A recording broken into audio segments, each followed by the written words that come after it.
আপনারা ফুলতলি সাহেব রহমতুল্লাহি আলাইহির সুযোগ্য সাহেবজাদা আপনারা চিনেন, আপনারা দেখছেন। আল্লামা হুসামউদ্দিন সাহেব, উনারে কেন জানি আমার এত ভালো লাগে।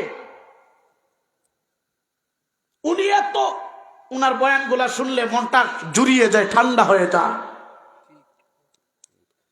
উনি বলছেন সুন্নি আর ওয়াহাবি নিয়ে মারামারির সময় নাই, এক হওয়ার সময় আসছে। শাহবাগ মাদ্রাসা, সিলেটের প্রাচীন মাদ্রাসা, সে লক্ষাধিক মানুষের সামনে ভাষণ দিয়েছে। বড়রা এক হইতে পারতেছে, আর আমরা এখনো দুরু হে সুন্নি, দুরু হে ওয়াহাবি, আমরা এক হইতে পারতেছি না। আল্লাহ পাক ওনাকে কেতলি মার্কায় ওনারে এমপিও আল্লাহ বানায়া দিছে। আলহামদুলিল্লাহ বলেন না কেন? ওনাকে এমপি বানাইছে। শুধু ওনাকে এমপি বানাইছে তা না, ওনার কথাগুলো এত ভালো লাগছে যে আমার ঘর নিয়ে টানা হেসরা চলতেছে, আর আমি বাহির থেকে চিল্লাচিল্লি করতেছি। আগে দরজা খুলে ঘরের মধ্যে যাইতে হবে, ঘরের ভিতরে গিয়ে তারপরে আমার যদি নিয়েও যায়, তারপরে ঘরের ভিতরে থাকলাম, চেষ্টা করবো এখান থেকে বাঁচানো যায়। আর আল্লাহ উনাকে উনি বলছেন বুজুর্গদের কেতলি, ওনারা ওযু করতেন, কেতলি দিয়া চা বানায়, বুজুর্গরা এটা দিয়ে ওযু করতেন। এই অনেক সুন্দর কথা বলছেন নির্বাচনের 3-4 দিন আগে।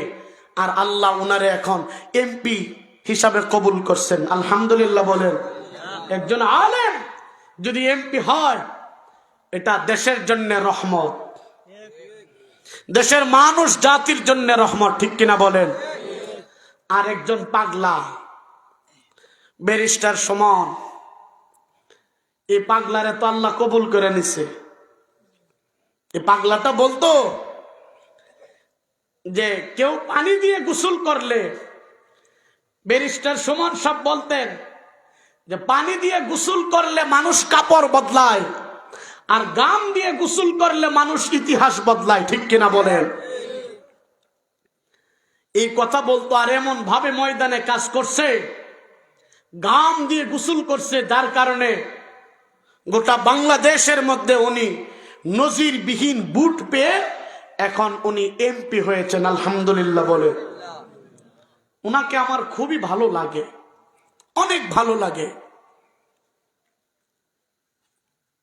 উনার কাজ, উনার কর্ম, উনার এক একটা কথা আমার কাছে অত্যন্ত ভালো লাগে। দল যাই হোক, দল যেটাই করো, কিন্তু দল করলে উনি যদি কাজ করেন, ওনাকে তো আমরা সেলুট করতেই পারি, ঠিক কিনা? উনি এমপি নির্বাচিত হওয়ার পরে উনি কি বলছেন? হাজার মানুষ সামনে আমাকে এমপি বলে ডাকবা না। উনি হাত জোর করে উনাদের কাছে বলছে যে আমাকে এমপি ডাকবা না, আমার বড় যারা এরা আমারে সুমন করে ডাকবেন, ওনারা সুমন বলবেন, আর যিনারা আমার ছোট এরা সুমন ভাই বলে ডাকবেন। এমপি আমি শুনতে চাই না, এমপি ডাক শুনতে চাই না। আরেকটা কথা উনি যেটা বলছেন সবচাইতে ভালো লাগছে, সেটা হলো উনি বলছেন যে আমি যেহেতু এমপি, আল্লাহ আমারে বানাইছে, এখন আমাকে অনেক জায়গায় দাওয়াত করবেন, খবরদার আমার দাওয়াতের জায়গায় যদি প্রধান অতিথি দেন আমি যাব না, আর চেয়ারটা যদি আমারটা বড় রাখেন আর অন্য জনেরটা ছোট রাখেন, সেই চেয়ারে আমি বসবো না। এক লাইনে আমরা সবাই বসতে চাই। জিনার কর্ম এমপি হওয়ার আগে প্রায় শুধু চুনারু ঘাটে 51টা ব্রিজ করছেন, আর বাহিরে তো বাংলাদেশের অনেক জায়গায় করছেনি। এই পাগলাটা ইতিহাস বদলাই দিছে, যেই কথা বলতো এখন বদলাই দিছে। আল্লাহ পাক উনারে দ্বীনের জন্য কবুল করেন। এখন তো আল্লাহ সুযোগ করে দিছে, যদি কাজ করতে পারে ইনশাআল্লাহ যুবকদের যেইভাবে আইডল হিসাবে দাবি করেন, আইডল হিসাবে সারা জীবন থাকবে। আল্লাহ পাক আল্লামা হুসামউদ্দিন সাহেব আলেমে দ্বীন, ওনাকে এমপি হিসাবে কবুল করছেন। আল্লাহ কবুল করেন। ব্যারিস্টার সুমন আল্লাহ পাক আমার ভাইটারাও কবুল করেন। আল্লাহ পাক ওনাকে দ্বীনের জন্য কবুল করেন, দ্বীনের মুজাহিদ হিসাবে কবুল করেন। জবান খুলে বলেন আমিন। যেই কথাটা বলতেছিলাম সেটা হলো, কে কোন দল করলো সেটা দেখার সুযোগ সময় নেই। এক হয়ে ময়দানে আমাদেরকে ঝাঁপিয়ে পড়তে হবে, ঠিক কিনা জোরে বলে। যদি ঝাঁপিয়ে পড়তে পারেন, রব্বেজুল জালালের কসম, গোটা পৃথিবীর কুফরি শক্তিগুলা মুসলমানের পায়ের মধ্যে সিজদা করতে বাধ্য হবে, ঠিক কিনা জোরে বলে। গোটা পৃথিবীতে প্রায় 200 কোটি মুসলমান, 200 কোটি মুসলমান যদি এক জায়গায় দাঁড়িয়ে নাস্তিক আর মুরতাদ আর ইসরায়েল নামক জারজ রাষ্ট্রের দিকে তাকিয়ে পেশাব করে, মুসলমানের পেশাবের সুতে ইসরায়েল নামক জারজ রাষ্ট্র বন্যায় ভেসে যাবে, ঠিক কিনা জোরে বলে। আমাদেরকে এক হতে হবে মুসলমানদেরকে হেফাজত করার জন্য, মুসলমানের দ্বীন তাহজিব তামাদ্দুনকে হেফাজত করার জন্য এক হয়ে ময়দানে কাজ করতে হবে। আমরা রাজি আছি না সবাই ইনশাআল্লাহ? আল্লাহ সবাইকে কবুল করেন, বলেন আমিন। আমি একটা আয়াত পড়ছি আর একটা হাদিস আমি আপনাদের সামনে পড়ছি। আল্লাহ পাক তেলাওয়াতকৃত আয়াতের মধ্যে বলেন, ইন্না নাহনু নাযালনা যিকরা ওয়া ইন্না লাহু লাহাফিজুন।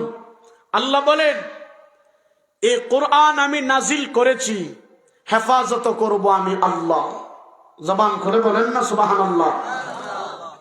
কোরআন নাজিল করছেন কে? হেফাজত করবেন কে?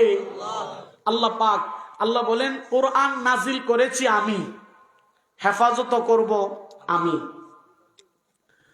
আল্লাহ এখানে জমা শব্দ ব্যবহার করে তর্জমা হয়েছে ওয়াহিদের। আল্লাহ একজন না, আল্লাহ দুইজন তিনজন না, একজন, একজন। কিন্তু আল্লাহ বলেন এই কোরআন ও তর্জমা হয়ে যাবে, কোরআন নাজিল করেছি আমরা, হেফাজত করব আমরা। কিন্তু এখানে আল্লাহ জমা করছেন, ব্যবহার করছেন, কিন্তু আল্লাহ কয়জন? এটা একটু আজ যাই হোক, ওই দিকে আমি এইটা বলবো না, একটু ইলমি কথা। আমার তো ইলম নাই, আমার বাজানে বসে রয়েছে, আমার ডর লাগতেছে, আমি কি বলি আল্লাহ মা আল্লাহ জানে। যাই হোক, আমি বাজানের সামনে বলতে পারবো না, আমি পারিও না। আল্লাহ বলেন, কোরআন নাজিল করেছি আমি আল্লাহ, হেফাজত করব আমি আল্লাহ। তাই সরওয়ারে দু আলম বলেন, যে আল্লাহ কোরআন নাজিল করছেন সেই আল্লাহই হেফাজত করবেন। এর মধ্য থেকে নবীজি বলেন, যারা এই কোরআনকে পড়বে এবং পড়াবে,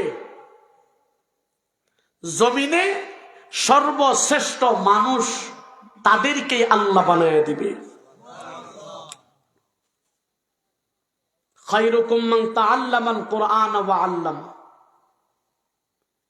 যে কোরআন পড়ে, যে কোরআন শিখে এবং শিক্ষা দেয়, এরা জমিনের শ্রেষ্ঠ মানুষ।